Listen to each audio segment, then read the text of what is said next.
જય શ્રી કૃષ્ણ. ગુજરાતી ઘરેલુંમાં આજે હું બનાવવાની છું બ્રોકોલીનો સૂપ. આજે હું બનાવવાની છું બ્રોકોલીનું સૂપ. એના માટે લીધા છે મેં એક તપેલું, એમાં 2 પરી તેલ નાખ્યું છે. એક મોટી ડુંગળી સાતળી દઈશું. આ રીતે હલાવી દઈશું એને.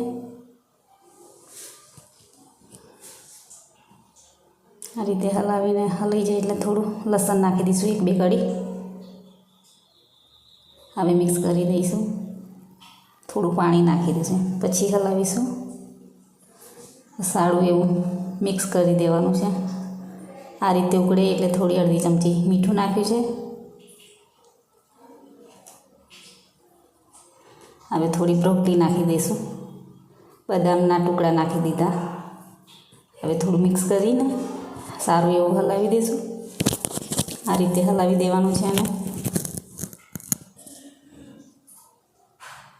હવે થોડું પાણી નાખીશું બીજું. બ્રોકોલી ડૂબે ત્યાં લગીને પાણી નાખી દઈશું એને. બસ આ રીતે નાખી દીધું.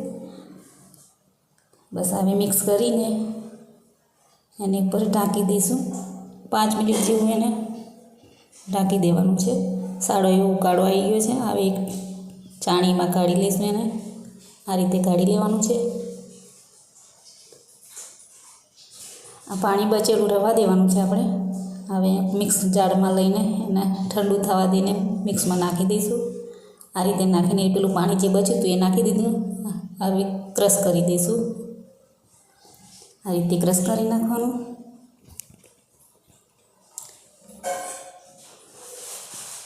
હવે જોઈ લઈશું એને. આ રીતે થઈ ગયું છે. હવે પછીથી પેલું પાણી જે બચ્યું હતું એ અંદર નાખી દીધું છે મેં. બસ પછીથી ક્રશ કરીશું. હવે એક બાઉલમાં કાઢી દીધું છે મેં.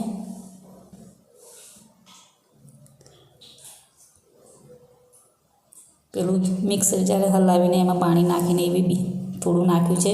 આ રીતે ઘાટું કરવાનું છે. બસ આ રીતે હવે હલાવી દીધું છે મેં. આ રીતે હલાવી, આ રીતના થવું જોઈએ. બસ થોડું પાણી નાખ્યું છે. આ રીતે હલાવીને જોઈ દઈશું.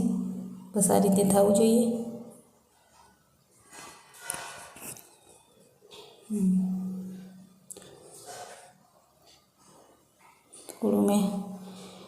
થોડું ટેસ્ટ પ્રમાણે મીઠું નાખ્યું છે એમાં. 5 ચમચી જેવું મેં કાલી મરીનો પાવડર નાખ્યો છે. આ રીતે હલાવી દઈશું. એને મિક્સ કરી દઈશું એને. બસ આ રીતે થઈ ગયું છે હવે સૂપ આપણો.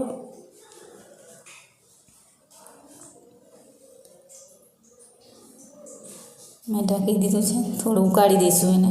બસ આ રીતે ઉકળી જાય ત્યાં લગીને ઉકાળવાનો છે. હવે એક બાઉલમાં કાઢી દઈશું. રેડી છે આપણો સૂપ. આ રીતે બાઉલમાં કાઢીને સર્વ કરી દેવાનો છે એને. થોડી મલાઈ મેં નાખી છે. ક્રીમ નાખી દીધી છે. આ રીતે ક્રીમ નાખી દઈશું તો એનો થોડો ટેસ્ટ સારો લાગશે.